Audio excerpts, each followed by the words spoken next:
এরপরে প্রশ্ন হলো, একজন স্বামী তার স্ত্রীকে যদি বোন বলে সম্বোধন করে ডাকে এবং স্ত্রী স্বামীকে ভাই বলে সম্বোধন করে, তাহলে শরীয়তের হুকুম কি? স্ত্রী মারা গেলে স্বামী দেখা জায়েজ হবে কিনা? মহিলাদের চাকরির টাকা সম্পূর্ণ পরিবারে ব্যয় করা কতটুকু জায়েজ? ইসলামের দৃষ্টিতে পর্দা মতো চাকরি করার পরও কি সেটা হারাম হবে? কতটুকু সম্পদের মালিক হলে হজ ব্যক্তির উপরে ফরজ হয়? জান্নাতে সবাই যদি যুবকই হয়, তাহলে কেন জান্নাতে বৃদ্ধদের সর্দার হবেন আবু বকর এবং ওমর রাদিয়াল্লাহু তাআলা? ভূমিকম্প, চন্দ্রগ্রহণ এবং সূর্যগ্রহণ হলে করণীয় কি?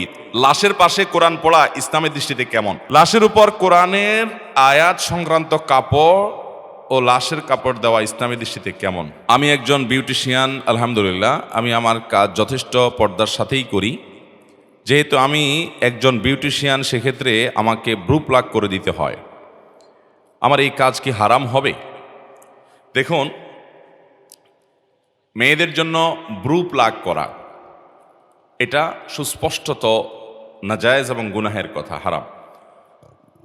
নবী করিম সাল্লাল্লাহু আলাইহি সাল্লাম তার হাদিসে পরিষ্কারভাবে এই ব্রু প্লাগ এবং এই জাতীয় কর্মকাণ্ড করতে নিষেধাজ্ঞা আরোপ করেছেন। এজন্য ফোকাহে কেরাম ব্রু প্লাগ করাকে নাজায়েজ এবং গুনাহের কথা বলেছেন। বিধায় একজন বিউটি পার্লারে কর্মরত কোনো নারী, তিনি সেখানে থেকে বৈধ যে কাজগুলো আছে সেগুলো তিনি করতেই পারবেন। শরিয়ার দৃষ্টিকোণ থেকে যেগুলো বৈধ সেগুলো তিনি করতে পারেন। একজন নারীকে সাজিয়ে দেওয়া, কাউকে মেহেদি লাগিয়ে দেওয়া বা এই জাতীয় যে বিষয়গুলো আছে, যেগুলো কোনো নাজায়েজ বিষয় নয়, সেগুলো তিনি করতেই পারেন। নারীরা নারীদেরকে করতেই পারেন।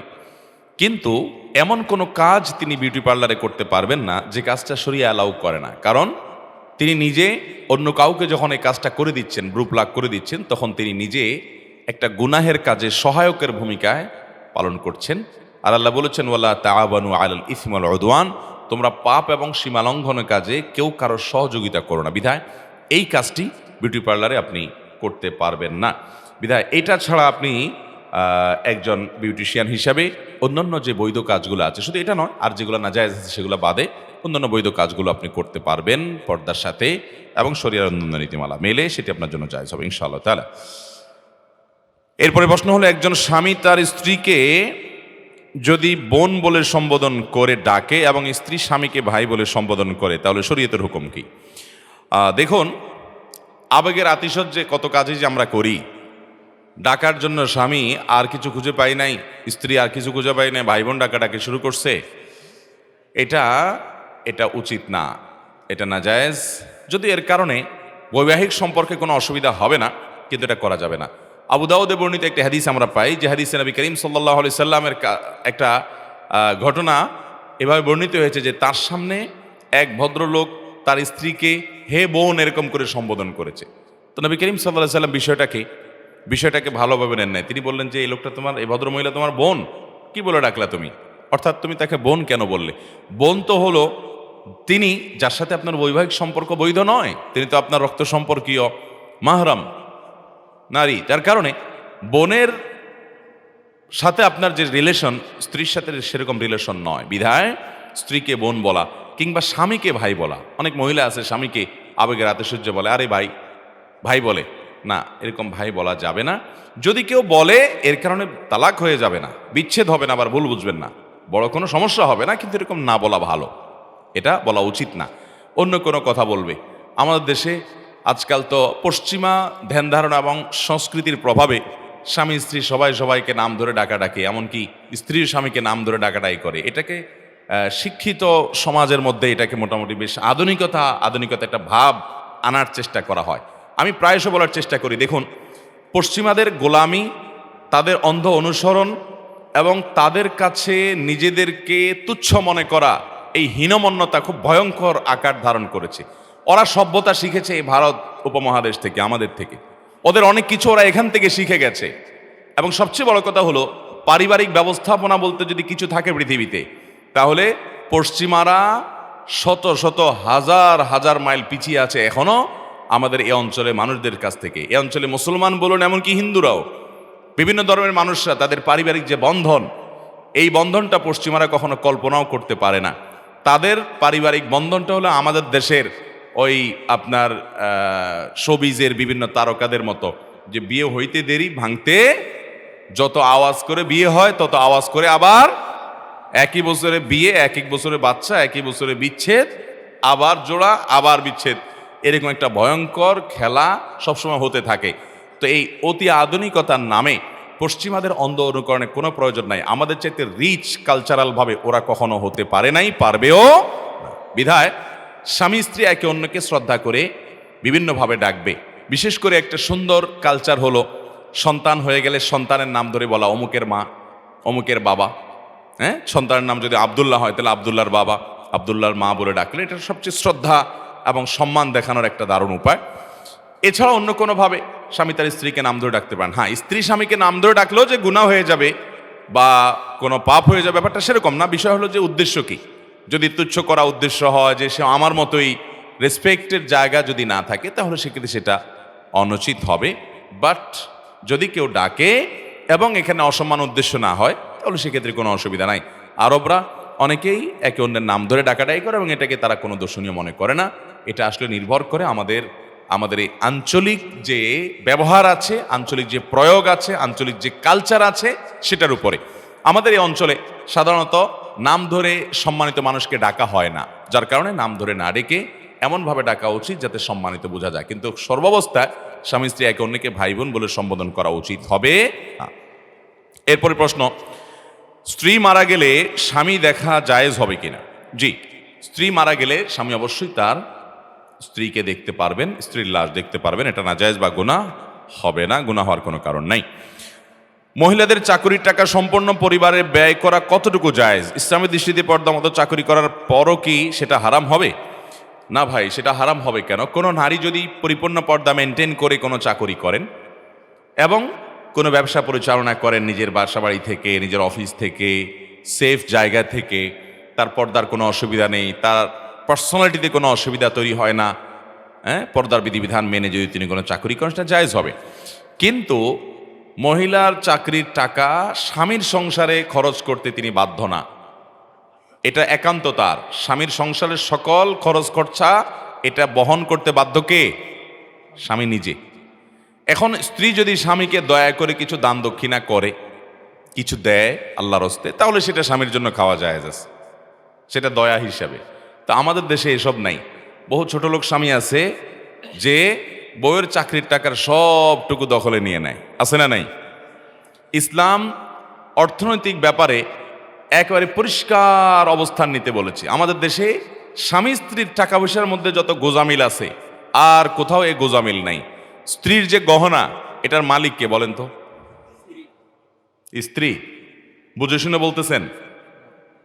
বউয়ের যে গহনা, তার যে অলংকার, স্বর্ণ, এগুলার মালিক কি বউ নিজে না স্বামী? এবার বলে স্বামী, কথা উল্টে গেছে।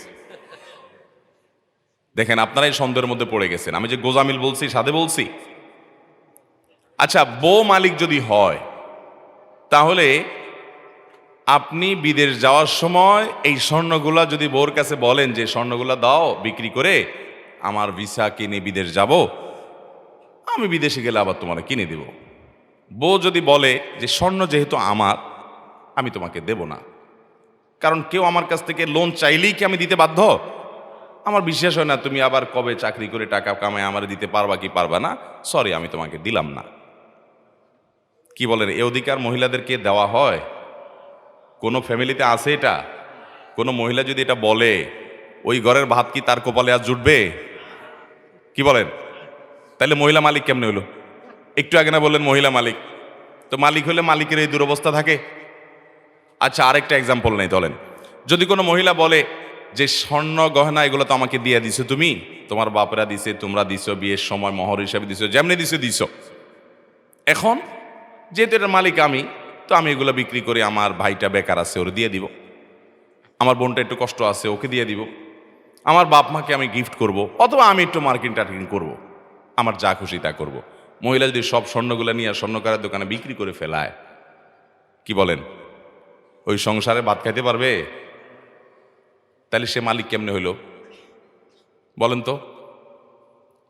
আচ্ছা, এবার আপনি বলবেন তাহলে ঠিক আছে হুজুর, তাহলে স্বামী মালিক, তাইলে আরেক ভেজাল হবে।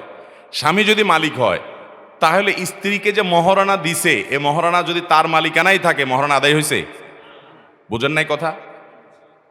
আপনি 5 ভরি 3 ভরি 2 ভরি স্বর্ণ দিলেন কি বাবদ? মোহর বাবদ। মোহরটা এটাতে স্ত্রীর প্রাপ্য। আল্লাহ বলেছেন ওয়া আতুন নিসা সাদকাতিহিন্না নিহলা। মহিলাদেরকে এত ঠকান এদেশে ঠকানো হয়, পৃথিবীর অন্য কোনো দেশে আছে কিনা জানি না আমি।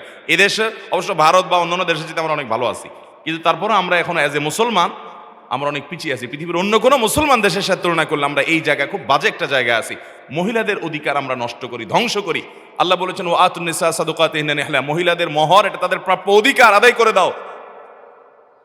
কয়জন মায়ের পুত বাপের পুত আছেন এখানে? হাত তুলে বলতে পারবেন বউয়ের মোহর সব আদায় করে দিছে? হাত তুলেন তো দেখি। এরকম বাপের পুত যারা আছেন হাত তুলেন দেখি। দেখেন একজন বাপের পুত পাইছি, আর সব মায়ের পুত। পিছনে দেখিনি আমি, সামনে দেখতেছি তো, আমার তো পিছে চোখ নাই রে ভাই। আচ্ছা নামান। আর বাকি যে হাত উঠলো না, কাহিনী কি? বিয়া করেন নাই। আবিয়াত্তা, আবিয়াত্তা কয়টা আছে? বিয়াত্তা নাই এর মধ্যে? এসব কি আবিয়াত্তা মাহফিল? এই যে সব বিয়েতে মানুষ হাত তুলছে, তো মহর দেন নাই কেন? ভাইরা আমার, স্ত্রীর মহারণা পরিশোধ করে দিবেন, খবরদার। এটা তার প্রাপ্য অধিকার, এবং দেওয়ার পরে বলে দিবেন এটা তোমার রাইট। তুমি কি তোমার বাপের দিবা না, তোমার ভাইকে দিবা না, তোমার বোনকে দিবা না, তুমি দান করবা না আমাকেও কিছু দিবে, এটা তোমার ব্যাপার। স্বাধীনতা তাকে দিতে হবে। আমরা অনেকে এই ক্ষেত্রে অনেক অবিচার করে থাকি। মহারণা পরিশোধ করবেন তো ইনশাআল্লাহ? একসাথে পরিশোধ করার ক্ষমতা না থাকলে স্ত্রীর কাছে একটা দরখাস্ত লিখবেন, বরাবর মোহতারামা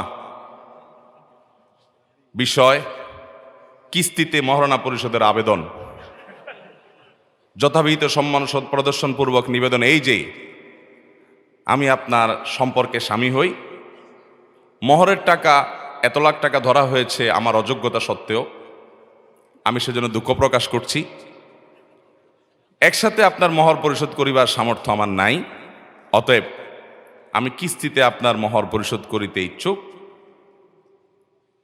বিধায় আমার দরখাস্ত মঞ্জুর করিয়া বাধিত করিবেন। বিনীত নিবেদক, আপনার অধম স্বামী। এরকম দরখাস্ত বউয়ের কাছে লিখে, দরখাস্ত লেখা লাগবে, এটা মজা করে বললাম, মানে বউকে আপনি প্রয়োজনে কিস্তিতে দিবেন, কিন্তু মোহর দিতে হবে। দিবেন তো ইনশাআল্লাহ?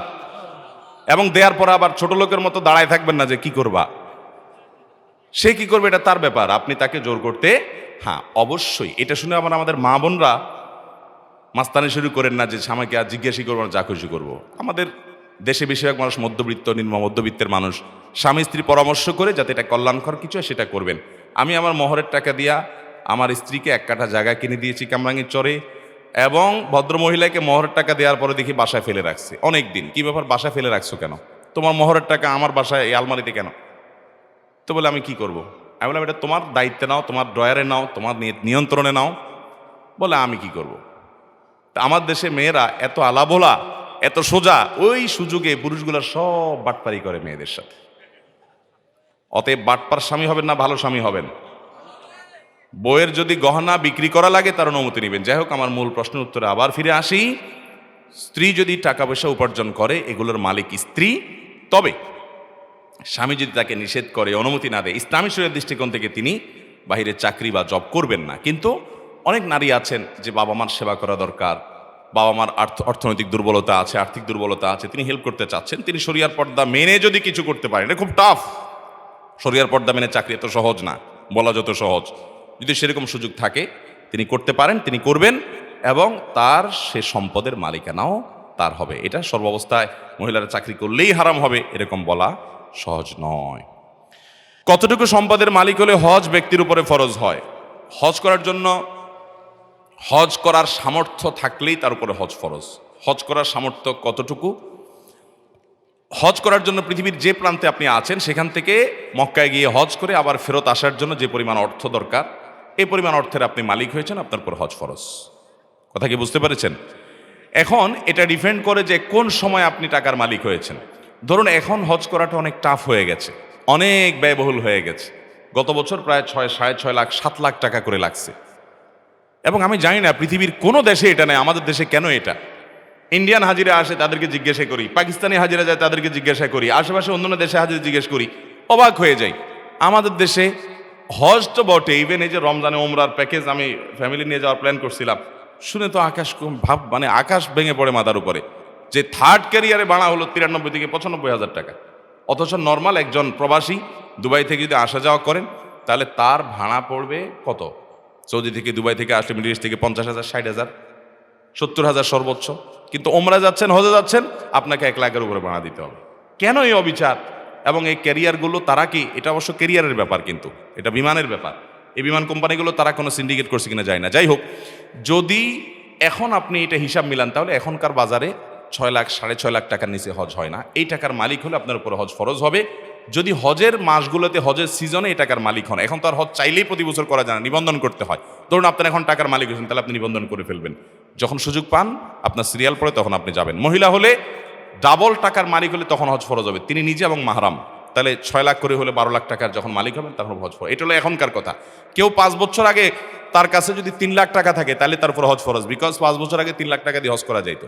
তিনি তখন করেন নাই, এখন তাকে করতে হবে যে কোনো মূল্যে, যেহেতু ফরজ তার উপর হয়ে গেছে, সামর্থ্য তার উপরে ছিল। তাহলে খোলাসা কথা হলো, হজ করে আসার মতো টাকা এবং ওই টাইমটাতে পরিবারের ব্যয়ভার দেওয়ার মতো টাকা যার কাছে থাকবে, তার উপর হজ ফরজ।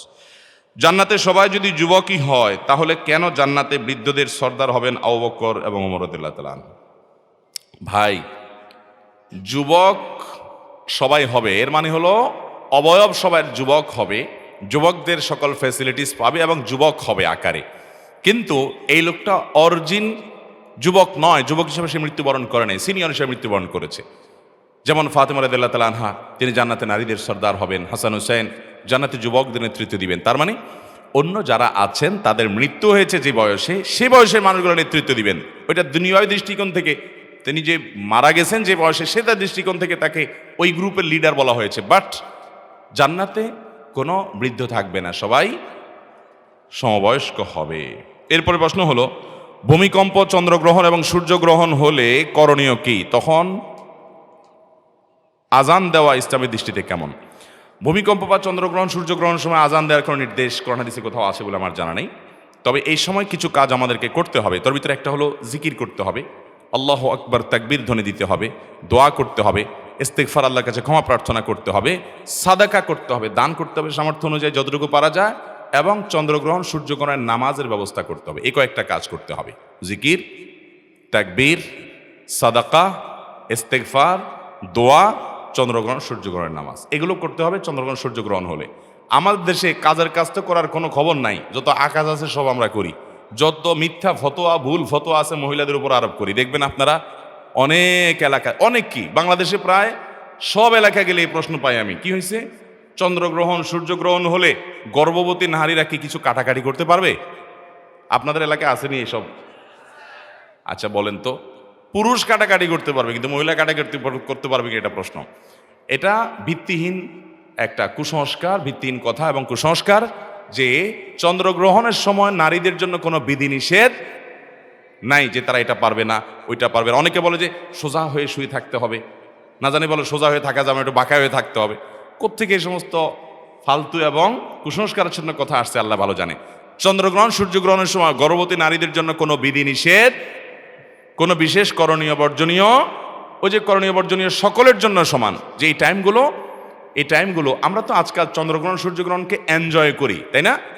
ওই যে দূরবীন দিয়া দূর থেকে দেখে, এটাকে ফুর্তির সাথে আপনার এটাকে এনজয় করার চেষ্টা করা হয়। ভাইরে, কিয়ামতের আগে যে আরো কত তামাশা হবে সেটা একমাত্র বলাই বাহুল্য। নবী করিম সাল্লাল্লাহু আলাইহি ওয়াসাল্লাম বলেছেন যে তখনকার আরবদের, জাহিলি যুগের মানুষদের মধ্যে কুসংস্কার ছিল, তারা মনে করতো চন্দ্রগ্রহণ সূর্যগ্রহণ কোনো বড় মানুষ মারা গেলে, কোনো নেতা মারা গেলে তার কারণে চন্দ্রগ্রহণ সূর্যগ্রহণ হয়। নবী সাল্লাল্লাহু আলাইহি ওয়াসাল্লাম বলেছেন এগুলো কুসংস্কার, এগুলো সব আল্লাহ তাআলার নিদর্শন। এভাবে পৃথিবী একসময় শেষ হবে, সূর্য নিষ্প্রভ হবে, পশ্চিম দিক থেকে উদিত হবে।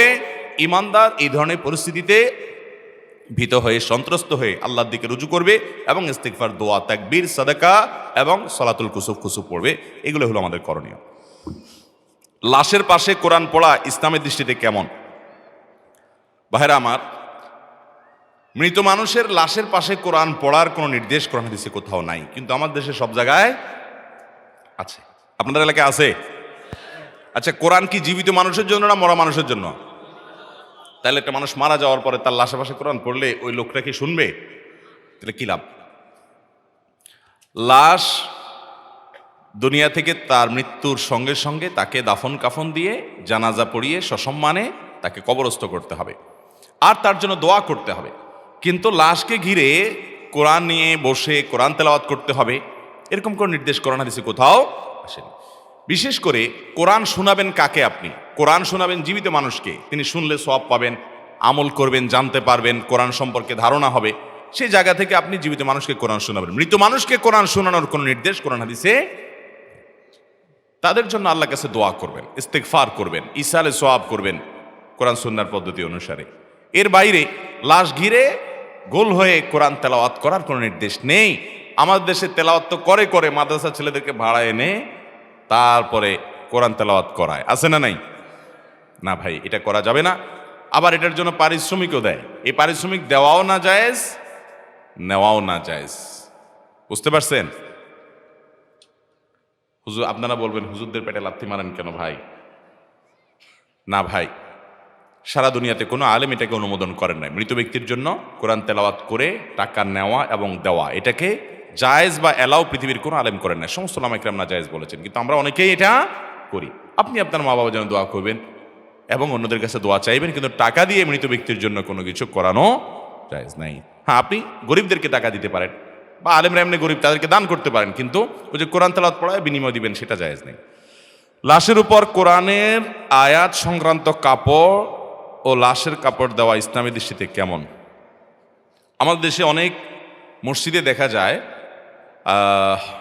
লাশের উপরে যে কাপড় আছে সেগুলোর উপরে কোরআন কারীমের মানে লাশ ঢাকার যে কাপড়, এগুলোতে কোরআন কারীমের আয়াত লেখা থাকে। অনেক সময় খাটিয়ার মধ্যে আয়াত লেখা থাকে, অথচ এখানে যখন আপনি লাশ রাখবেন, অনেক মানুষের লাশ থেকে দেখা যায় রক্ত বের হয়ে আসে বা কোনো নাপাক কিছু শরীর থেকে বেশ হয়ে আসে, হয় অনেক সময়। এখন খাটিয়ার মধ্যে যদি কোরআন আয়াত আপনি লেখেন এবং এমন জায়গায় লিখলেন সেখানে আপনার এই নাপাক পানি এসে পড়লো, এটা কি কোরআনের সম্মান হয় না অসম্মান হয়? অতএব অসম্মান হওয়ার মতো কোনো সুযোগ তৈরি হতে পারে, পথ উন্মুক্ত হতে পারে, এরকম জায়গায় কোরআনকে লেখা জায়েজ নাই, এটা অনুচিত। এ বিষয়ে আমাদের সাবধান হতে হবে। মনে রাখবেন, লাশের খাটিয়া কেন, কাফনের মধ্যে গোটা কোরআন লিখে আপনি দিয়ে দিলেন, তো এইটার উপরে ওই ব্যক্তির নাজাত এবং মুক্তি নির্ভর করবে না। নাজাত নির্ভর করবে তার দুনিয়াতে ঈমান কি ছিল, আমল কি ছিল সেটার উপরে। আপনি তার জন্য দোয়া করতে পারেন, সেটা হলো তার জন্য করেন, সাদাকা করতে পারেন, কিন্তু কোরআন লিখে দিলেন আর সে বেঁচে যাবে, এরকম বিষয়গুলোকে সহজ মনে করার কোনো কারণ নাই। তবে আল্লাহ রাব্বুল আলামিন বান্দাকে মাফ করার জন্য বিভিন্ন উসিলা এবং বাহানা খোঁজেন, তাই বলে কোরআন অমানা হতে পারে, কোরআনে অসম্মান হতে পারে আল্লাহ কালামের, সেরকমভাবে কোরআন লেখা বা সেই জায়গায় কোরআন রাখা জায়েজ নাই। প্রথমত নারীর পর্দার বিষয়ে কিছু বলার অনুরোধ করছি। এরপরে কথা হলো, আমাদের সমাজে অসংখ্য পালিয়ে যাওয়ার দুর্ঘটনা ঘটে যাচ্ছে, এ সম্পর্কে কিছু আলোচনা করার অনুরোধ। পালিয়ে যাওয়া মানে পালায় বিয়ে করা মনে হয়। আচ্ছা, ভালো কথা। শুনেন, পর্দা শুধু মহিলাদের ব্যাপারে কেন, পর্দা পুরুষদেরও করতে হবে। মহিলারা তাদের সৌন্দর্যের পর্দা করবেন আর পুরুষরা তাদের দৃষ্টির পর্দা করবেন। উভয় দিক থেকে পর্দা হতে হবে। পুরুষরা কিসের পর্দা করবেন? চোখের পর্দা করবেন। তিনি পরনারীর সৌন্দর্য অবলোকন করবেন না, তিনি নিজের স্ত্রীর সৌন্দর্য অবলোকন করবেন।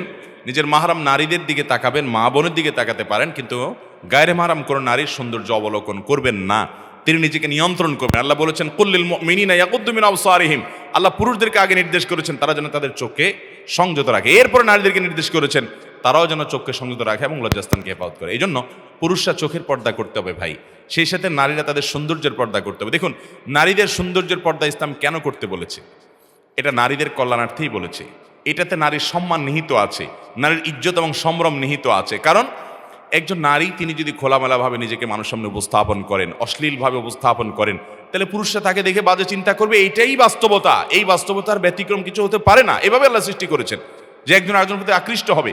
তো আকৃষ্ট হওয়ার পর যখন বাজে চিন্তা করবে, তাকে নিয়ে জল্পনা কল্পনা করবে, এটা কি নারীর জন্য সম্মানের না অসম্মানের?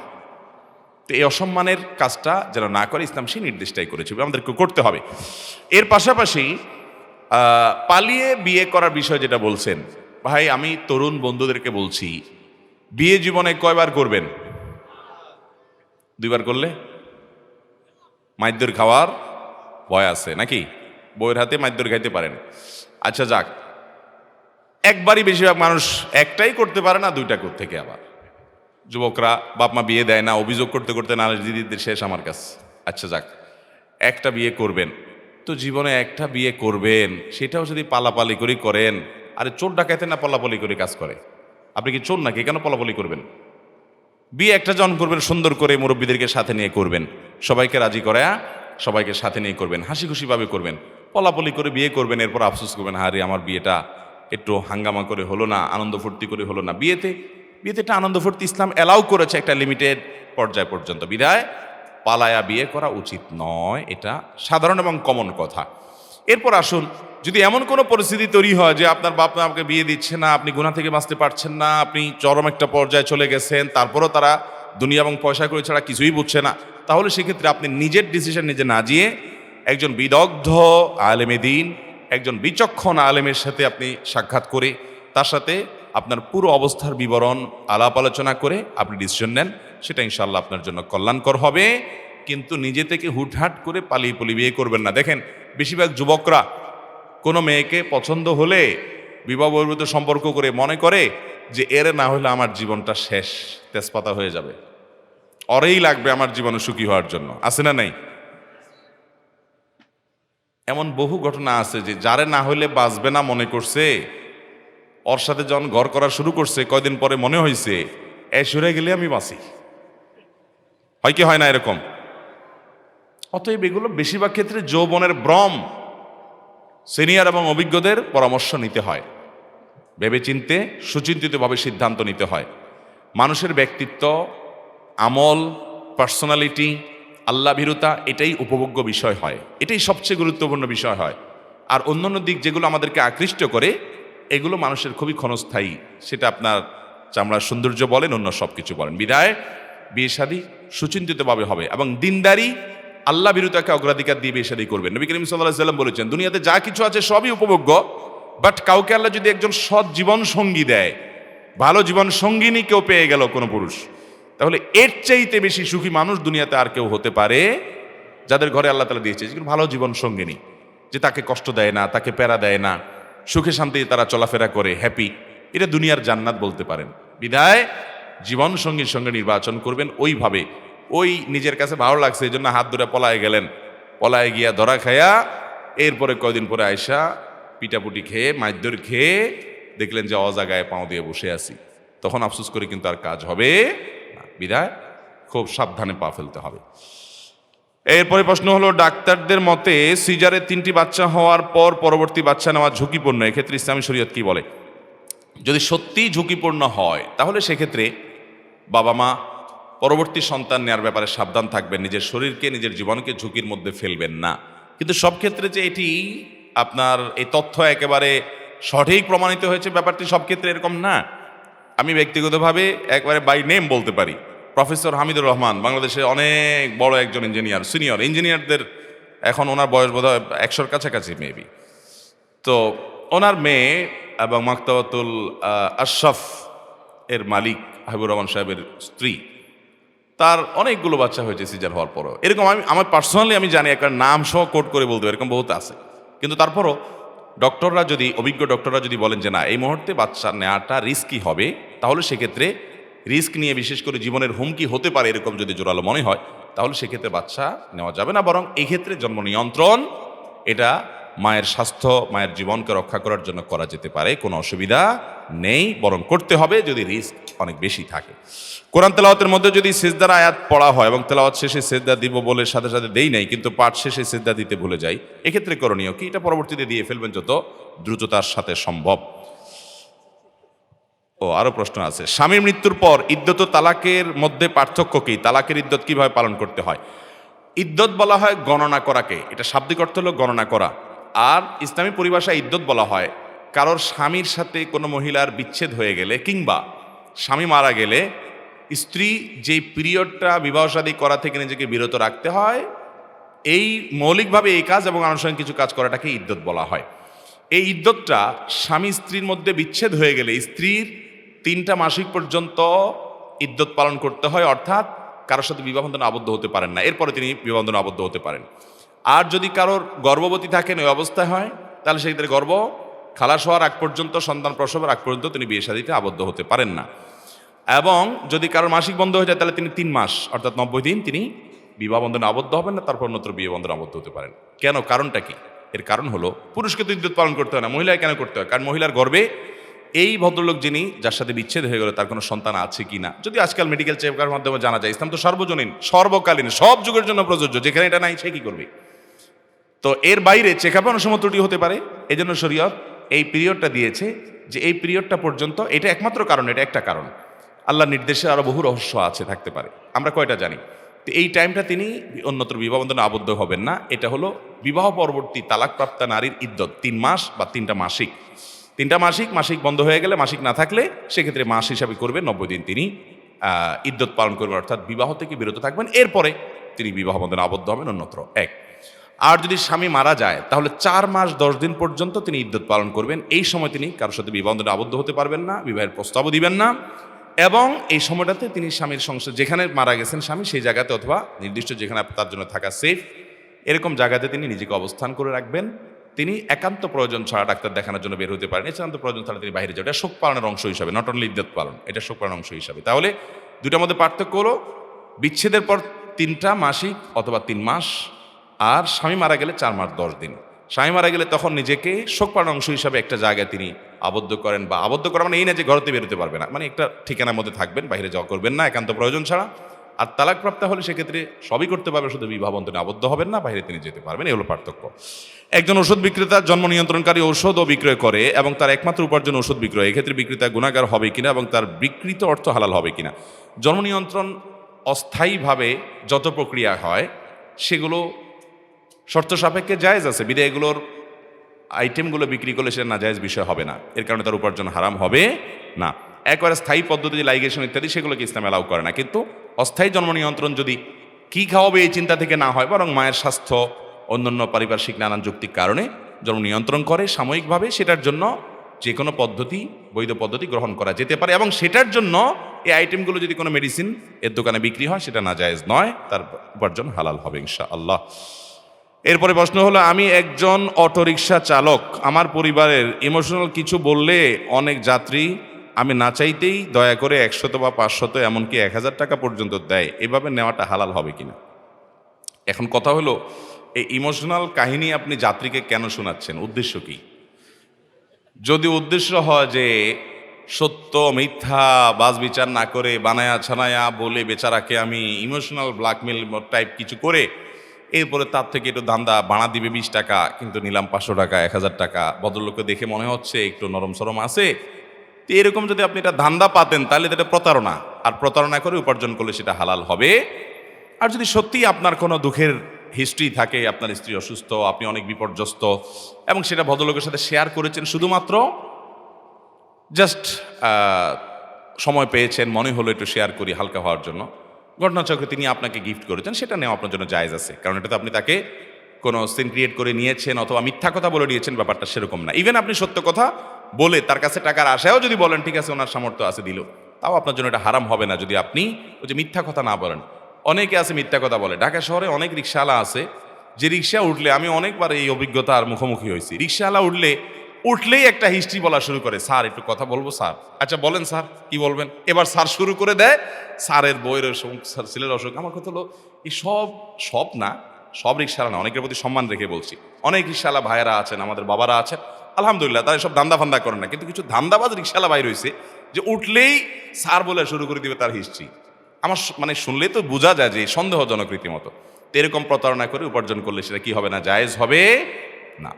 ইমানদার কখনো কাউকে প্রতারণা করতে পারে না, খুব ভালো করে শুনে রাখেন। মান গাশশা ফালাইসা মিন্না, নবী সাল্লাল্লাহু আলাইহি ওয়াসাল্লাম বলেছেন যে মানুষকে ধোঁকা দেয়, প্রতারণা 2 নম্বরই করে, এ আমার উম্মত হতে পারে না। আমাদের নবী সাল্লাল্লাহু আলাইহি ওয়াসাল্লাম, তার সাহাবীরা, তারা কখনো কাউকে ধোঁকা দিতেন না, প্রতারণা করতেন না। আজকাল তো আমরা নামে মুসলমান, নামাজও পড়ি, দাড়িও রাখি, টুপিও রাখি, জুব্বাও রাখি, 2 নম্বরইও করি, মানুষকে প্রতারণা করি।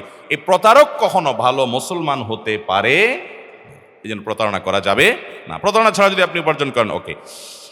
আমার সামনের দাঁতগুলো একটু বড়, এতে করে আমি কথা বলা বা হাসাহাসি করার সময় একটা অস্বস্তি অনুভব করি। এছাড়া এর কারণে আমার ঠোঁটগুলো অনেক সময় আঘাতপ্রাপ্ত হয়। এমন অবস্থায় আমি যদি দাঁতগুলো স্কেলিং করি, ছোট করে নেই, তা কতটা শরীয়তসম্মত হবে? না, হাসি বিষয় না, দরকারি প্রশ্ন। কারণ এই প্রশ্ন যিনি করেছেন উনি আয়াতটা হয়তো জানেন, সেজন্য প্রশ্ন করেছেন। আল্লাহ কোরআনে কারিমে বলেছেন, লা তাগয়িরা লিখালকিল্লাহ, আল্লাহ সৃষ্টিতে পরিবর্তন করা জায়েজ নাই। কেউ আজকাল দেখবেন ওই যে জাপানে একটা যুবক না কয়দিন আগে বাইর হয়েছে যে সে কুকুর হয়ে গেছে অনেক টাকা খরচ করে। মানুষের কত অদ্ভুত অদ্ভুত চাওয়া হয়। কিয়ামতের আগে বহুত পাগলামি ছাগলামি দেখবেন, নবী সাল্লাল্লাহু আলাইহি ওয়াসাল্লাম বলে গেছেন বহুত পাগলামি হবে, কিন্তু এগুলো দেখে অবাক হওয়ার কিছু নেই। সায়েন্স টেকনোলজির উন্নতিতে আরো অনেক কিছু হবে। একটা সময় তো দাজ্জাল এসে নিজেকে আল্লাহ দাবি করবে, সেই সময়টাও আসবে এবং গোটা ওয়ার্ল্ডের সকল পাওয়ার একটা ব্যক্তির হাতে চলে যাবে। আস্তে আস্তে এটা কুকিত হয়ে যাচ্ছে, এটা সীমিত হয়ে আসছে, একটা ব্যক্তির কাছে চলে যাবে। এগুলো সব নবী সাল্লাল্লাহু আলাইহি ওয়াসাল্লাম বলে গেছেন। বিধায় অবাক হওয়ার কিছু নেই। দলে দলে মানুষ বেঈমান হয়ে যাবে, মুসলমানের সন্তান ইসলামের পরে সন্দিয়ান হয়ে যাবে, কারণ এই সমস্ত চাকচিক্য দেখে। যাই হোক, তো আজকাল যেহেতু অনেক কিছুই করা যায়, এই জন্য আল্লাহ সৃষ্টিতে ব্যাপক পরিবর্তন করার একটা প্রবণতা আছে, এটা জায়েজ নেই। কিন্তু কারো দাঁত উঁচা আছে, তিনি দাঁতটাকে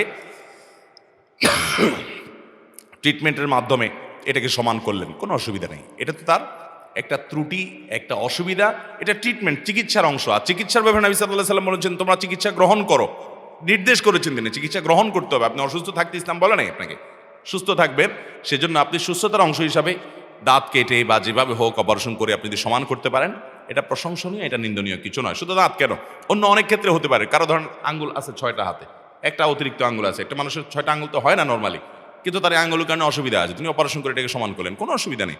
একজন মানুষ তিনি পুরুষ, কিন্তু তার ভিতরে মেয়েলি দিক আছে, জিনগতভাবে তিনি পুরুষ, এটা প্রমাণিত, বাট মেয়েলি কিছু স্বভাব আছে। ট্রিটমেন্টের মাধ্যমে এটা যদি সুস্থ করে তোলা যায়, জায়েজ আছে, বরং এটা প্রশংসনীয়। অতএব দাঁতের ক্ষেত্রে যদি কারো এরকম হয়, অনেকের উঁচা দাঁত থাকে এবং এর কারণে অসুবিধা তৈরি হয়, দৃষ্টিকটু হয়, উনি এটা ট্রিটমেন্ট করে সমান করতে কোনো অসুবিধা নাই। একজন ছেলে হয়ে আমি যদি জেন্টস পার্লারে গিয়ে আমার মুখের দাগ, ব্রণ ইত্যাদি ওয়াশ করে নেই, তাহলে কি কোনো পাপ হবে না? পাপ হবে না। এই যে একই কারণে যে এগুলো তো শরীরের মধ্যে ত্রুটি, এটা তো এক ধরনের রোগ, অসুবিধা, অতএব এগুলো আপনি অপারেশন করে ফেলে দিলেন, এটা তো অসুবিধা নেই। কিন্তু আপনি ওই যে ব্রু প্লাগ করলেন, আপনি নারী হয়ে পুরুষ, পুরুষ হয়ে নারীর বেশ ধারণ করলেন, মৌলিক পরিবর্তন করে ফেললেন, সেগুলো জায়েজ নয়। আল্লাহ এভাবে সৃষ্টি করেছেন। দুনিয়াতে এখন এই যে আপনার জিনের উপরে মানুষের সৃষ্টির বিভিন্ন, এমনকি এই যে আপনার ফলের যে জিন আছে এগুলোর উপরে গবেষণা করে অনেক কিছু হচ্ছে। আপনার উন্নত অনেক দেশে ধরেন একটা আঙ্গুর, ওই বড় কোমড়ার জিন আঙ্গুরের মধ্যে প্রয়োগ করে আঙ্গুরের কোমড়া মতো বানায় ফেলতেছে, এটাও সম্ভব। অনেক দেশে এগুলোর উপরে নিষেধাজ্ঞা পর্যন্ত দেওয়া আছে নানা কারণে। তো তথ্য প্রযুক্তির উন্নতিতে অনেক কিছুই হবে। আমাদের পরবর্তী জেনারেশন তো এমন একটা জায়গায় যাবে যে তাদের ইমানের উপর টিকে থাকা সো টাফ হয়ে যাবে।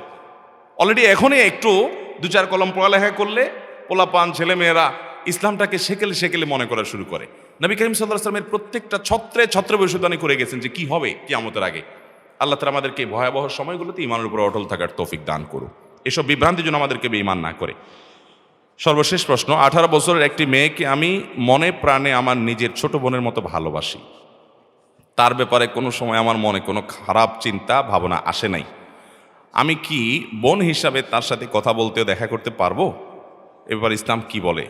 তার সাথে কথা বললে, দেখা করলে যদি গুনাহ হয়, তার প্রতিকার কি?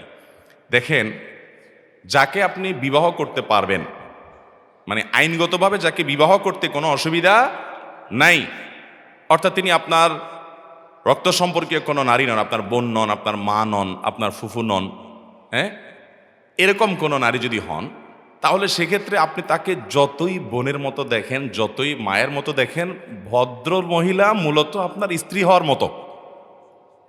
অস্বীকার করার সুযোগ আছে? তাকে বিয়ে করতে চাইলে করা যাবে কি যাবে না?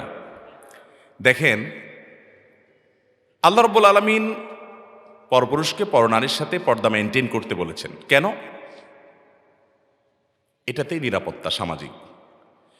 সারা পৃথিবী যত পদ্ধতি অ্যাপ্লাই করে দেখবে, শতভাগ নিশ্চিত ফেলিওর হবে। বাংলাদেশের একেবারে প্রথম সারির একজন প্রকৌশলী, নাম বললে আপনারা সবাই চিনে যাবেন, টেলিভিশনে সারাদিন দেখেন, আমি নাম বলবো না, ভদ্রলোকের সাথে একটা টেলিভিশন প্রোগ্রাম শেষে আলাপচারিত হচ্ছে, উনি আমাকে বললেন, হুজুর আপনি কি জানেন আমেরিকার মতো দেশে কয়েক সেকেন্ডের জন্য যদি বিদ্যুৎ চলে যায় আর লিফটে থাকা মেয়েদের অবস্থা তখন কি হয়, কী পরিমাণ হ্যারাসমেন্টের শিকার হয়, আপনি কল্পনাও করতে পারবেন না। আমাদের দেশে মানুষকে আমরা খারাপ বলি, ওদের চাইতে এখনো এই সমস্ত ক্ষেত্রে আমরা যে কত ভালো আছি, সব ক্ষেত্রে না, এই সমস্ত ক্ষেত্রে এটা কল্পনা করা যাবে না। এর জন্য এই ওয়াজ মাহফিলগুলো, মসজিদের মেম্বারগুলোর অবদান অনস্বীকার্য।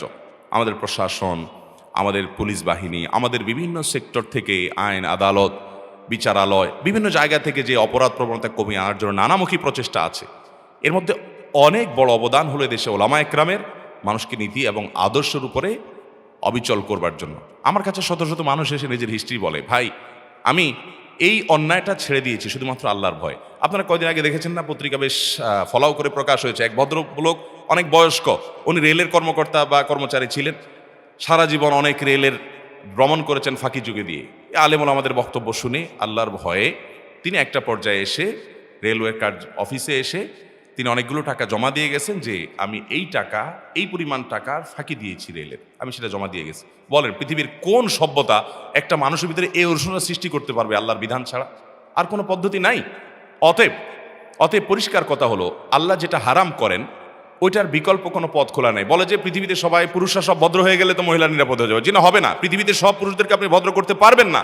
ইউরোপ আমেরিকাতে হয় না, ওরা আমাদের চাইতে অনেক শিক্ষিত, অনেক উন্নত, অনেক এগিয়ে আছে, কিন্তু তারা ভদ্র হতে পারে না। সবাই তাদের দেশে সর্বত্র নারী নিগ্রহের শিকার হচ্ছে, পাশবিক এবং যৌন নির্যাতন নিপীড়নের শিকার হচ্ছে, রক্ষার উপায় নেই। অতএব পর্দার বিধান এটা না মানলে আপনি পরিপূর্ণভাবে, হ্যাঁ সাময়িক কোনো ক্ষেত্রে সলভ হতে পারে, পরিপূর্ণ সমস্যার সমাধান হবে না।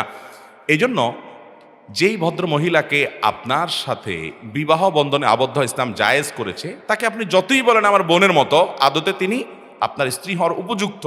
বিধায় হতে পারে, আমি আপনাকে বিশ্বাস করি, অবিশ্বাস করি না যে হ্যাঁ আপনার মনে কোনো বাজে চিন্তা নাই, কিন্তু বাজে চিন্তা আসতে সময় লাগবে না। ইসলাম এটাকে নিষেধ করেছে, আপনি তার সাথে রিলেশন করবেন না, হয় বিয়ে করে ফেলবেন যদি বিবাহ করার মতো হয়, আর না হলে রাখবেন না। হ্যাঁ অ্যাজ এ মানুষ তাকে ভালো লাগে, তার উপকার করতে চান, তো এটার জন্য বেপর দেওয়ার দরকার নেই। তো আপনি ওদের মধ্যে হেল্প করেন, সাহায্য করেন, অসুবিধা কোথায়? একজন অভাবী নারী, তাকে হেল্প করবেন, সমস্যাটা কোথায়? আমরা আমাদের আসুন্নাহ ফাউন্ডেশন থেকে শত শত হাজার হাজার মানুষকে সারা দেশে আমরা সেবাদিক কাজ করি। কই 10,000 কম্বল বিতরণ করে ফেলেছি গত 1 মাসে আলহামদুলিল্লাহ। কই আমরা তো কোনো নারীর সাথে পার্সোনালভাবে বোন বলার দরকার হয় নাই তাকে হেল্প করার জন্য।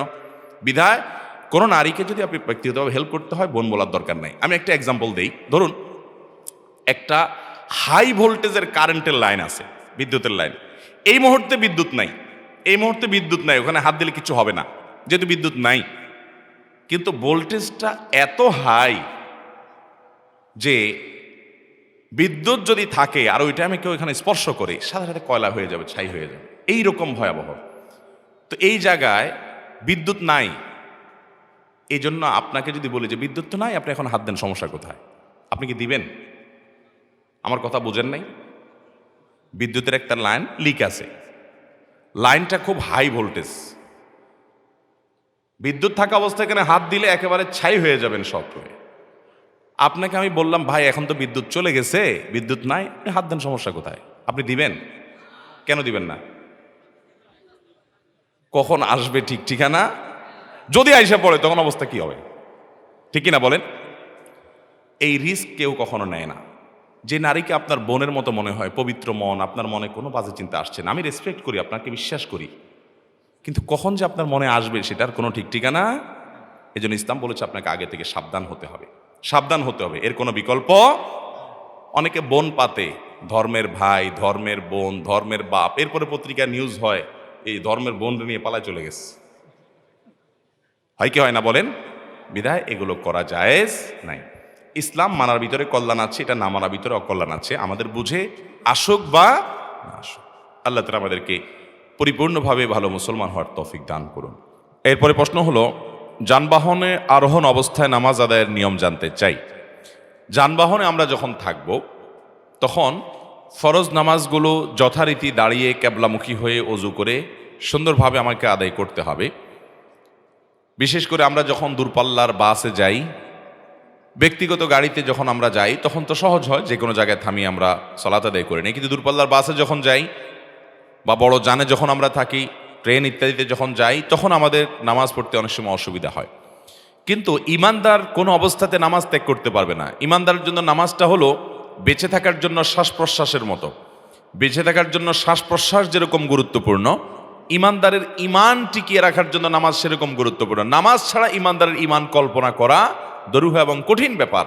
যদিও আমাদের সমাজে অনেক লোক আছে, নামাজ ঠিকঠাক মতো না পড়লে কি হয়েছে, বলে যে নামাজ না পড়লে কি হবে, আমার ইমান আছে, এরকম দাবিদার মুসলমান অনেক আছে না নাই? অতএব ভাইরা আমার, নামাজ আমাদেরকে পড়তেই হবে ওয়াক্ত মতো, সময় মতো। সফরে থাকলে নামাজ মাফ নয়। 4 রাকাত নামাজ 2 রাকাত করে দেওয়া হয়েছে, এর মানে এই না যে মাফ। নামাজ এত গুরুত্বপূর্ণ ইবাদত, রণাঙ্গনে যুদ্ধক্ষেত্রে পর্যন্ত আপনাকে নামাজ অব্যাহত রাখতে হবে, মাফ নাই। আপনি অসুস্থ, দাঁড়াতে পারেন না তো বসে পড়েন, বসে পড়তে পারেন না তো শুয়ে পড়েন, ওযু করতে পারেন না তাহলে তায়াম্মুম করেন, আপনাকে নামাজ পড়তেই হবে, কোনো মিস করার সুযোগ নাই যতক্ষণ আপনার সেন্স আছে। সেন্স নাই তখন ভিন্ন কথা। এই জন্য ভাইরা আমার, নামাজটাকে সবচেয়েতে গুরুত্ব দিয়ে জীবনে আমল করতে হবে। আল্লাহ তাআলা এটার হিসাব সর্বপ্রথম নেবেন, বিধায় আপনি সফরে থাকলেও আপনাকে নামাজ পড়তে হবে। এখন প্রশ্ন হলো, সফরে আমি যখন দূরপাল্লার বাসে ট্রেনে থাকবো, নামাজ কিভাবে পড়বো? উত্তর হলো, প্রথমত আপনার পরিকল্পনা এমন হবে যে আমার নামাজ যাতে নষ্ট না হয় সেভাবে আপনি টিকিট কাটবেন, সেভাবে আপনি সফরের প্ল্যান সাজাবেন। এরপরে যদি আপনার নামাজের ওয়াক্ত হয়ে যায় তাহলে সেটা মাথায় রেখে এমন পরিবহন, এমন আপনার গাড়িতে আপনি যাবেন যে গাড়িতে নামাজের জন্য যাত্রা বিরতি করবে। আলহামদুলিল্লাহ অনেক গাড়ি আজকাল নামাজ জন্য যাত্রা বিরতি করে। আপনি ওঠার সময় শর্ত দিয়ে উঠতে পারেন, ভাই আমাকে নামাজ জন্য 5 মিনিট সময় পথে দিতে হবে। এটা যদি আপনি চেষ্টা করেন, ইনশাআল্লাহ নামাজ পড়া আপনার জন্য মোটেও কঠিন হবে না। এরপরও যদি ধরুন কোনো কারণে নামাজের ওয়াক্ত যায় এদিকে আপনার গাড়ি থামছে না, তাহলে আপনি কি করবেন? তো সেটা মাথায় রেখে আপনার যদি অজু রাখার সুযোগ থাকে অজু ধরে রাখবেন। বিমানে এই সমস্যাটা হয়, সেজন্য আপনি অজু করে উঠবেন যদি 1-2 ঘন্টার মধ্যে নামাজের ওয়াক্ত হয়, যাতে করে নামাজটা পড়ে ফেলতে পারেন। এবং অজু করে ওঠার পর আপনি দাঁড়িয়ে রুকু সেজদার সব স্বাভাবিক দিয়ে আপনি নামাজ পড়ার চেষ্টা করবেন। বাসে আমি একাধিকবার নিজে এরকম হয়েছে যে আলহামদুলিল্লাহ দাঁড়িয়ে বাসের মাঝখানে আমি নামাজ পড়েছি। বাস যদি কেবলার দিকে যায় তাহলে তো আপনি সোজা দাঁড়ালেন, আর যদি উল্টার দিকে যায় তাহলে সেক্ষেত্রে বাসের মধ্যে আপনি ঘুরে দাঁড়ালেন, কেবলামুখী হয়ে দাঁড়ালেন, এটা সুযোগ আছে। প্রয়োজনে আপনি সিট ধরে ধরে দাঁড়ালেন, সিট ধরে ধরে রুকু সেজদা করলেন, উঠা বসা করলেন, যাতে করে আপনি পড়ে না যান, ব্যালেন্স যেন ঠিক থাকে, সেটুকু আপনি করতে পারেন, যাতে আমলে কাসির না হয় সেদিকটা খেয়াল রেখে আপনি ধরে ধরে উঠালেন, দাঁড়ালেন, উঠলেন, দাঁড়ালেন, নামাজ পড়তে হবে। অর্থাৎ যতটুকু সামর্থ্য আছে আপনার তার সবটুকু করতে হবে। অনেকে আছেন যে ধপ করে বসেই সিটে নামাজ পড়া শুরু করে দেয় না। আপনি দাঁড়াতে পারলে, দাঁড়ানোর সুযোগ থাকলে অবশ্যই সেটা আপনি করবেন। নাই কোনো দাঁড়ানোর সুযোগ, আপনি বয়স্ক মানুষ, সিনিয়র মানুষ, মহিলা মানুষ, দাঁড়ানোর মধ্যে কোনো অবস্থা নাই, অজু আছে, তাহলে আপনি সিটে বসে কেবলার দিকে ঘুরে চেষ্টা করে সেদিকে ঘুরে আপনি সালাত আদায় করবেন, তারপর আপনাকে নামাজ পড়তে হবে। এটা হলো তখন যদি বাস না থামে, গাড়ি না থামে। ট্রেনে নামাজের জন্য বগি থাকে, নির্দিষ্ট জায়গা থাকে, সেটাও যদি না থাকে, দরজা চিপার মধ্যে যেখানে দাঁড়ালে কারোর তেমন অসুবিধা হবে না, সেখানে দাঁড়িয়ে আপনি 2 রাকাত ফরজ নামাজ আদায় করলেন মুসাফির হিসাবে। কিন্তু আপনাকে নামাজ পড়তেই হবে, কোনো ক্ষেত্রে মাফ নাই। অনেক নামাজি মানুষও আছেন সফরে ঠিকমতো নামাজ পড়ে না, ঝামেলা মনে করে বাসায় গিয়ে পড়বে। জি না ভাই, এটা চলবে না। এমনকি অনেক নারী আছেন যে নিয়মিত নামাজ পড়েন, বোরকা পড়েন, কিন্তু সফরে নামাজ পড়েন না, এটা জায়েজ নাই। আপনাকে নামাজ পড়তেই হবে।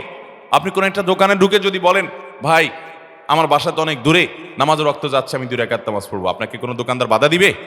কোনো দোকানদার বাধা দিবে না। বিধায় সফরে যানবাহনে সামর্থ্য থাকলে দাঁড়িয়ে অজু সহ নামাজ পড়বেন, সামর্থ্য না থাকলে, গায়ে না থামলে, আর যদি এই গাড়ি ছেড়ে দেই তাহলে আমি বিপদে পড়বো সেরকম আশঙ্কা হলে, তাহলে সেক্ষেত্রে আপনি তায়াম্মুম করার সুযোগ থাকলে তায়াম্মুম করে নামাজ পড়বেন, তারপর আপনাকে নামাজ পড়তে হবে। এবং দাঁড়িয়ে বসে রুকু সেজদা দিয়ে নামাজ পড়বেন, সেটা করতে না পারলে আপনি বসে বসে সিটে নামাজ পড়বেন, কিন্তু নামাজ আপনাকে পড়তেই হবে। এরপরে প্রশ্ন হলো, যদি কোনো পরিবারে হারাম খায় তাহলে যে সন্তান আছে তাদের ইবাদত কি কবুল হবে? সন্তানদের কি গুনাহ হবে? অনেক যুবক ভাইরা আছেন এই বিপদে আছেন, বাবা হারামখোর, সুদের ঘুষের কারবার করেন, 2 নম্বর পথে উপার্জন করেন, ছেলেটাকে আল্লাহ তাআলা হেদায়েত দিয়েছেন। এরকম সৌভাগ্যবান কিছু তরুণ আছেন যে আল্লাহ তাদেরকে হেদায়েত দান করেছেন। আর এরকম কিছু কপাল পোড়া বাপমা আছে, হতভাগা ছন্ন ছাড়া বাপমা আছে, যে বাপমা এরকম সন্তান পেয়েও মনুষ্যত্ব তারা অর্জন করতে পারে নাই, হারাম ছাড়তে পারে নাই, বৈধ উপার্জন করতে পারে নাই। আমি সবসময় বলি, দেখেন, সততার জন্য একটা বুকের পাটায় বল লাগে, বল, অনেক বড় ধরনের বুকের পাটা থাকতে হয়। কারণ আশেপাশে সব 2 নম্বর টাকা চকচক চকচক করে, বাড়ি গাড়ি সব কিছু, এই সমস্ত ভাবসাব দেখলে মনে চায় যেমনি হোক পয়সাওয়ালা হইতে হবে, কারণ পয়সা না হলে এদেশে কোনো ভাত নাই, কেউ কদর করে না। কিন্তু যারা ইমানদার, আল্লাহর প্রতি বিশ্বাস রাখে, সে প্রতিজ্ঞা করে না, আমি সমাজের এই স্রোতে গা ভাসাবো না, আমি গড্ডালিকার বিপরীতে চলবো, আমি সৎ থাকবো। সৎ থাকার সবচেয়ে বড় লাভ কি জানেন? মানসিক শান্তি, আসল সুখ। হারামখোর কখনো সুখী হয় না। ওর কোটিপতি হতে পারে, ও বড়লোক হতে পারে, ওর গাড়ি বাড়ি থাকতে পারে, ওর নিজে জানে সে একটা চোর, সবাই তারে স্যার বলবে, ও জানে যে আমি স্যার না কি স্যার সেটা তো আমি জানি রে, সব মানুষের রক্ত চোষা টাকা। এই জন্য হারামখোরের মনে কখনো শান্তি থাকে। কিন্তু গরিব মানুষ, শিক্ষিত মানুষ, সততার কারণে পয়সা বানাতে পারে নাই, এই মানুষগুলো, তাদেরকে হয়তো সমাজে আশেপাশে মানুষ দাম দেয় না বা খুব একটা গুরুত্ব নাই, মানসিকভাবে সে জানে সে কত বড় একটা শক্তিশালী মানুষ, যে সে নীতিবান ছিল, আদর্শবান ছিল, কখনো তার নীতিকে বিক্রি করে নাই। এরকম বহু সৌভাগ্যবান মানুষ দেখার সৌভাগ্য আমার হয়েছে। সরকারি চাকরি করেন, বেসরকারি চাকরি করেন, চাইলে কোটি কোটি টাকা বানাতে পারতেন, কিন্তু খুব কষ্টে দিনাতিপাত করেন। কোনো রকম রিটায়ারমেন্টের পরে ছোটোখাটো একটা বাড়ি ছাপড়া তুলে পার করছেন, অনেক বড় অফিসার ছিলেন, কিন্তু 2 নম্বর পথে পা বাড়ান নাই। তাদের মানসিক যে শান্তি, নবী সাল্লাল্লাহু আলাইহি সাল্লাম সে কথাই বলেছেন, লাইসাল গিনা বিকাসরাতিল আরজ, অনেক টাকা পয়সার মালিক হওয়ার নাম ধনী হওয়া নয়, ইন্নাল গিনা গিনান নাফস, প্রকৃত ধনী হলো সে যে মনের দিক থেকে সে জানে তার কোনো দুর্বলতা নাই, সে কোনো অন্যায় করে নাই, যেটুকু হয়েছে সেটুকু হ্যাপি, তার অতিরিক্ত ডিমান্ডও নাই, চাহিদাও নাই, চাহিদাকে সীমিত করে ফেলেছে। এ হলো আসল ধনী এবং আসল সচ্ছল মানুষ। তার চাইতে সুখী মানুষ আরেকজন হতে পারে? মুশকিল হলো ওয়াজ এগুলো যতই করি, যতই শুনি, আমরা মুখে বলি হারামে আরাম নাই, কিন্তু পয়সাটা কামায়া ওই মরিচিকার মতো পয়সাওয়ালা হওয়ার আগ পর্যন্ত আমরা থামি না। যতক্ষণে পয়সাওয়ালা হয়ে গেছেন তারপরে মনে হয় যে আরে কই, আমার তো আগের জীবনটাই অনেক বেশি সুখী জীবন ছিল, এনজয় করতাম জীবনটাকে। অতএব সৎ থাকার চেষ্টা করবো তো ইনশাআল্লাহ। তো যে সমস্ত সন্তানরা নিজেরা হেদায়েতের পথে এসেছেন, হারাম হালাল বুঝেছেন, বাপ মা বুঝে নাই, বাপ মার যদি হালাল উপার্জন থাকে তাহলে সেখান থেকে আপনি আপনার ভরণ পোষণ নেবেন। আর যদি হারাম হালাল মিশ্র থাকে চেষ্টা করবেন হারামটা অ্যাভয়েড করার।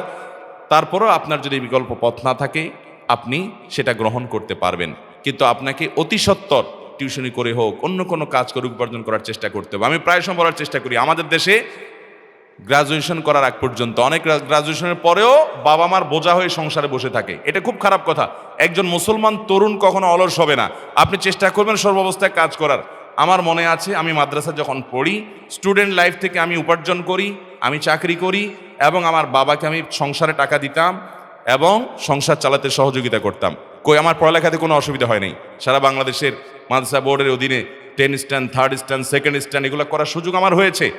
আমি চাকরি করে, পড়ালেখা করে, আবার ভালো রেজাল্টও করেছি, সংসারে হেল্পও করেছি। অনেক যুবকরা আছে বেহায়ার মতো বাপের হোটেলে খাইতে খাইতে খাইতে খাইতে আদা বুড়া হয়ে যায়, এরপরেও ছাড়ে না, আছে না নাই? অতএব আমরা চাইলে প্রত্যেকে যার যার জায়গা থেকে কাজ করতে পারি। যুবকরা কাজ না পাওয়ার কারণে আকাজ শুরু করে দেয়। এই যে কয়দিন আগে দেখেন না বিশ্বকাপ গেল, কোথাকার কোন দেশ খেলতেছে, যুবক এখানে ঘন্টাকে ঘন্টা, হাজার হাজার ঘন্টা, হাজার হাজার টাকা নষ্ট করে পাগলামি ছাগলামির সীমা ছাড়িয়ে চরম একটা অবস্থা তৈরি করে ফেলেছে। গভীর রাত, ফাইনাল খেলার দিন আমার মনে আছে যে আমি লক্ষ্মীপুর থেকে মাহফিল করে যাচ্ছি, হাইওয়ে বন্ধ করে দিয়ে যুবকরা বহু দূর পাল্লার বাস ওটার সামনে নাচানাচি করতেছে। মানে ছাগলামি এবং পাগলামির তো একটা সীমা থাকে।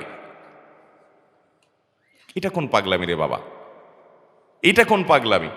মনে রাখবেন, একজন আদর্শ মানুষ কখনো কারোর বিরক্তির, কারোর কষ্টের কারণ হতে পারে। কক্সবাজারে গতকালকে এক হোটেলে ছিলাম, দেখি যে লবিতে ধুমধাড়াক্কা গান। ম্যানেজমেন্টকে বললাম ভাই এটা কি? পৃথিবীর বিভিন্ন দেশে যাওয়ার সুযোগ আমার হয়েছে, আমি তো দুনিয়ার কোথাও এটা দেখি নাই। একটা লবিতে ওপেন স্পেস সব মানুষের জন্য। আমি একটু ফোনে কথা বলবো, প্রয়োজনে কোনো কথা বলবো, কোনো কথা বলার সুযোগ নাই। এই অসভ্যতা, এই অবর্বরতা দুনিয়ার আর কোন দেশে আছে আমি জানি না। বিয়ে শাদীতে দেখবেন আপনারা যে গানের আওয়াজের চোটে আশেপাশে মানুষের জীবনযাত্রা ব্যাহত হয়ে যায়, আছে না নাই? এমনকি ওয়াজ মাহফিল, আমার মাহফিল নিতে হলে একটা ফরমে আবেদন করতে হয়, সেখানে আমাদের 12টা-13টা শর্ত দেওয়া আছে। এই শর্তের ভিতরে একটা থাকে যে দূর দূরান্ত পর্যন্ত মাইক লাগিয়ে মানুষের জীবনকে অতিষ্ঠ করতে পারবে না, এবং অন্য ধর্মাবলম্বী, স্কুলগামী বাচ্চা, মাদ্রাসাগামী বাচ্চা, অন্যান্য ডিউটি করবে সে মানুষগুলোকে গভীর রাত পর্যন্ত মাহফিলকে তাদের কষ্ট দেওয়া যাবে না। শর্ত লেখা থাকে, যদিও মাহফিলের আয়োজকরা বেশিরভাগ কথা শুনে না। 2-1 জায়গা থেকে তো আমি মাহফিল আলোচনা না করে গাড়ি স্টার্ট দিয়ে হাঁটা দিছি যে আমার শর্ত পূরণ না হলে আমি গভীর রাত পর্যন্ত এগুলো করবো না। ভাইরা আমার, আমাদেরকে আদর্শ সমাজ গড়ে তুলতে হবে। যার হাত মুখ দ্বারা মানুষ কষ্ট পায় সে কখনো ভালো মুসলমান হওয়ার সুযোগ নাই। অমুসলিমরা ইসলামের অনেক কিছু পালন করে, দুঃখ লাগে। আমাদের সম্পদ, কোরআন হাদিসের কথা মানে ওরা, আমরা মানি না। আপনি জাপানে যাবেন, টোকিও শহরে দেখবেন, আপনি ইউরোপের অনেক দেশে, ওদের অনেক খারাপ জিনিস আছে, কিন্তু ভালো জিনিসের ভিতরে অনেক কিছু আছে যেগুলো আমাদের কোরআন হাদিস আমাদেরকে লক্ষ্য করতে বলেছে। দেখবেন ওরা কথা বলতে হেডফোন ছাড়া কথা বলে না, হাত দিয়ে দিয়ে কথা বলে যে পাশের লোকটা যাতে ডিস্টার্ব না হয়। আমরা এত বর্বর, এত নিকৃষ্ট হয়ে গেছি। আমি সবার কথা বলছি না, যে আমার উল্লাস আরেকজনের বেদনার কারণ হচ্ছে।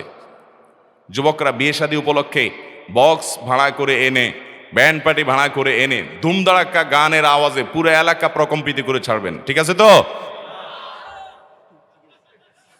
কয়েকজন ঠিক আছে। ঘুমায় ঘুমায় ওয়াজ শোনেন নাকি? যুবকরা এই সমাজকে পরিবর্তন করতে হবে আমাদের, ঠিক আছে না ইনশাল্লাহ? আমার বিয়ে উপলক্ষে কোনো মানুষের কষ্ট যেন না হয় সেটা দেখার দায়িত্ব আমার। চেষ্টা করবেন না ইনশাল্লাহ? আপনার ফুর্তি করতে মনে চাইছে, আপনি আপনার রুমে পড়ে ফুর্তি করেন, কিন্তু আপনার ফুর্তি আমাকে ডিস্টার্ব করার কোনো অধিকার আপনার। এদিকটা খেয়াল রাখবো তো ইনশাল্লাহ। বিধায় এসব বিষয় আমাদেরকে সচেতন হবে এবং দায়িত্বশীল হতে হবে। যাই হোক, যেটা বলছিলাম, যুবকরা তরুণরা উপার্জন করবেন। ওই যে বলছে এখান থেকে ওই কথা গেছে যে যুবকরা কাজ না করার কারণে আকাজ করে। এই ফুটবল নিয়ে এত মাতামাতি, এত পাগলামি ছাগলামি করে। পৃথিবীর কোনো দেশের যুবকরা এত অবসর না, সবাই চাকরি বাকরি ব্যবসার জন্য ব্যস্ত আছে। রাত 3টা পর্যন্ত খেলা দেখার জন্য জেগে থেকে এরপরে মিছিল করে পটকা ফুটে পুরো এলাকা প্রকম্পিত করে দেয়। এইচএসসি এবং আলিম পরীক্ষা চলছিল তখন, পুরো এলাকাটাকে আপনার মানুষের জীবনযাত্রাকে ব্যাহত করে ছেড়েছে। কারণ এই ছেলেগুলোর সকালে ডিউটি নাই, বেকার। সকালে যদি ডিউটি থাকতো 9টা বাজে 8টা বাজে, তাহলে এই ফাইজলামতি পাগলামি করতো। আল্লাহ তাআলা আমাদেরকে মানুষ হওয়ার তৌফিক দান করুন। মানুষ না হলে কখনো ভালো মুসলমান হওয়া যাবে। ইভেন আমি গতকালকে যে হোটেলে কর্তৃপক্ষকে বলছি, ভাই আপনারা এটা মনে করেন না যে গানের আওয়াজ দেখে হুজুর বাধা দিতে আসছে। নো, নট অনলি দ্যাট, গানের আওয়াজ তো বটেই, এখানে যে কোরআন তেলাওয়াত করা হতো আর পুরা লবির মানুষের ডিস্টার্ব হতো, আমি একজন মুসলমান হিসেবে আমি বাধা দিতাম। আমার ইসলাম এটা বলে নাই যে আপনার কোরআন তেলাওয়াত সব মানুষের প্রয়োজনীয় কাজ বন্ধ করে তাকে শুনতে বাধ্য করবে। এটা কে শিখাইছে আপনাকে? একজন সাবেক সংসদ সদস্য, যে কোনো একটা আসনের নাম বললাম না, উনি আমাকে বলে যে হুজুর, আমার এলাকায় যত মাহফিল হয় 15-20টা মাহফিল হয়, সব হুজুররা চিন্তা করছে এই বেটা এমপি, এরে ওয়াজ শোনাইতে হবে, এই জন্য একটা মাইক আমার বাড়ির কাছে এনে লাগায়। আমি ফোনে না কথা বলতে পারি, না একটা দরকারি কাজ ছাড়তে পারি, হার্টের রুগী ছটফট করতে থাকি, কিন্তু হুজুরদেরকে যদি এটা বলতে যায় বলবে শালা নাস্তিক, এটা গালি দিয়ে বসবে। ভাইরা আমার, এটাকে আমাদেরকে ইসলাম শিখাইছে? তরুণরা কর্মমুখী হবেন, কাজ করবেন, ঠিক আছে তো ইনশাল্লাহ? আমি আমার কথা আপনাদেরকে বলেছি, 600 টাকা বেতনের চাকরি করেছি আমি ছাত্র জীবনে, এবং ওই 600 টাকা পরিপূর্ণ আমার বাবার সংসারে দিয়েছি। বাবা অনেক বড় ব্যবসায়ী ছিলেন, একটা সময় ধরা খাইয়েছেন, সব ব্যবসা বাণিজ্য লসে পড়ে ভয়ঙ্কর একটা অবস্থা চলে গেছেন। আমি যশোর যুব প্রশিক্ষণ কেন্দ্রে, কোথা চাকরির নাম সহ বললাম, যশোর যুব প্রশিক্ষণ কেন্দ্রে মসজিদে ইমামতি করে বাবার সংসারে টাকা দিয়ে পড়ালেখা করেছি। কই আমরা খারাপ ছাত্র হই নাই তো? আমাদের সামনে টাকা দেওয়ার মতো ছাত্র তো আমরা খুঁজে পাইনি আলহামদুলিল্লাহ। বিধায় ছাত্ররা কর্মমুখী হবেন, উপার্জন করবেন, বাপমার বোঝা হবেন না, এবং সমাজের অর্থনীতির চাকা ঘুরতে সহযোগিতা করবেন এদেশের সবচেয়ে বড় সমস্যাগুলো একটা হলো বেকারত্ব। বেকারত্ব, আমার খুব পছন্দের একজন লেখক আছে, আলেম, ওনার একটা লেখা আমি পড়েছি, আমার অসাধারণ লেগেছে। উনি লিখেছেন যে আমাদের এই দেশের যত সমস্যা, যত আকাম কুকাম, যত সন্ত্রাসী পাগলামি ছাগলামি হয়, এগুলার গোড়ার কথা হলো বেকারত্ব, কাজ নাই। এগুলার সবগুলোর ধরে ধরে যে কাজে লাগাই দেওয়া হতো, দেখবেন যে সব সোজা হয়ে যেত। যুবকগুলোর ধরে বিয়ে করা দিতে হবে আর কাজে লাগাই দিতে হবে, দেখবেন সব সোজা হয়ে গেছে। দেখছেন, ঠিক বলে উঠতেছে পোলাপান। মুরব্বী তাদের বিয়ের সাথে দিবেন সময় মতো, না হলে গোটা সমাজ ধ্বংস হয়ে যাবে, হাসির কথা নয়। উপযুক্ত বয়সে বিয়ে দিবেন। তো যাই হোক, যে যুবক এই প্রশ্ন করেছেন তাকে বলবো, বাবা মা যদি হারাম উপার্জন করে, আপনার যদি নিরুপায় হয়, তাহলে যতটুকু না হলে নয় ততটুকু আপনি সেখান থেকে গ্রহণ করতে পারবেন, কিন্তু আপনি খুব দ্রুততার সাথে উপার্জন করে এই হারামকে ডিনাই করবেন। এরপরে প্রশ্ন হলো, অনেক মহিলা রমজান মাসে 30 রোজা রাখার জন্য বিভিন্ন পিল খায়, অথবা হায়েজা মহিলা হায়েজ অবস্থায়ও রোজা রাখে নফল রোজার সওয়াবের আশায়, এক্ষেত্রে শরীয়তের হুকুম কি? দেখুন, মাসিক অবস্থায়, ঋতুবতী অবস্থায়, পিরিয়ড অবস্থায় মা বোনদের জন্য রোজা রাখা হারাম, নাজায়েজ এবং গুনাহের কথা। এই অবস্থায় যদি রোজা রাখেন তাহলে সওয়াব তো হবেই না, বরং গুনাহ হবে, সওয়াব হবে না। কোনো নারী যদি রমজান মাসে তার আবেগের কারণে, যে রমজান মাস রোজার মাস, আমি পিরিয়ডের কারণে রোজা রাখতে পারছি না, ফরজ রোজা, তাহলে আমি নফলের নিয়তে রাখলাম, জায়েজ হবে না। কারণ রাখাই যদি যেত তাহলে তো ফরজই রাখতে পারতেন, যেহেতু ফরজই রাখতে পারবেন না, অতএব নফল রাখার তো প্রশ্নই উঠতে পারে না। অতএব মাসিক অবস্থা রোজা রাখা যাবে না। তবে যে রোজাগুলো মাসিকের কারণে ছুটা যাবে, 10টা 5টা 7টা যার যে কয়টা ছুটবে, সেই রোজাগুলো রমজানের পরবর্তীতে রেখে দিতে হবে। এখন কথা হলো যে পিল খেয়ে মাসিক বন্ধ করা যাবে কিনা। বিশেষ করে রমজান মাসের আগে অনেক মা বোনরা আছেন যে পুরো 10টা দিন বা লম্বা একটা সময় আমার পিরিয়ডের কারণে ইবাদত বন্দেগী, বিশেষ করে কোরআন তেলাওয়াত করতে পারবো না, নামাজ পড়তে পারবো না, তো এটা যেন করতে পারি, এই জন্য ওষুধ খেয়ে মেডিসিন নিয়ে মাসিক বন্ধ রাখেন, স্টপ করেন। এটা জায়েজ হবে কিনা, এর উত্তর হলো, এটা যদি কেউ করেন সেটি জায়েজ হবে তখন যদি এটা কোনো প্রকার পার্শ্ব প্রতিক্রিয়া সৃষ্টি না করে, শরীরে কোনো ক্ষতিকর কোনো প্রভাব যদি না ফেলে। আপনার শরীরে ক্ষতি হবে নিশ্চিত, এরকম কোনো পদক্ষেপ গ্রহণ করা আপনার আমার জন্য জায়েজ নাই। নিজের ক্ষতি নিজে করা জায়েজ নাই। আল্লাহ বলেছেন ওয়ালা তুলকু বিআইদিকুম ইলা তাহলুকা, তোমরা নিজেদেরকে ধ্বংসের দিকে ঠেলে দিও না, তোমার নিজেকে শেষ করে দিও না, নিজেকে ক্ষতিগ্রস্ত করো না। বিধায় যে মেডিসিনটা আপনি জানেন যে এটা নিলে আমার শরীরে পার্শ্ব প্রতিক্রিয়া হয়ে ক্ষতি হবে, অথচ এটা নেওয়াটা আমার জন্য কোনো জরুরি কিছু না, আমি শুধুমাত্র একটু আবেগের জন্য করছি, তো সেটা আপনার জন্য জায়েজ হবে না। কিন্তু যদি এরকম কেউ করে তার রোজা এবং ইবাদত হয়ে যাবে, কিন্তু কাজটা অনুচিত হবে। আর যদি পার্শ্ব প্রতিক্রিয়া না থাকে তাহলে সেক্ষেত্রে করা যেতে পারে, কোনো অসুবিধা নেই। আমরা যে কথাগুলো জানলাম, শুনলাম, বুঝলাম, আল্লাহ তাআলা আমাদের সবাইকে আমলের তৌফিক দান করুন।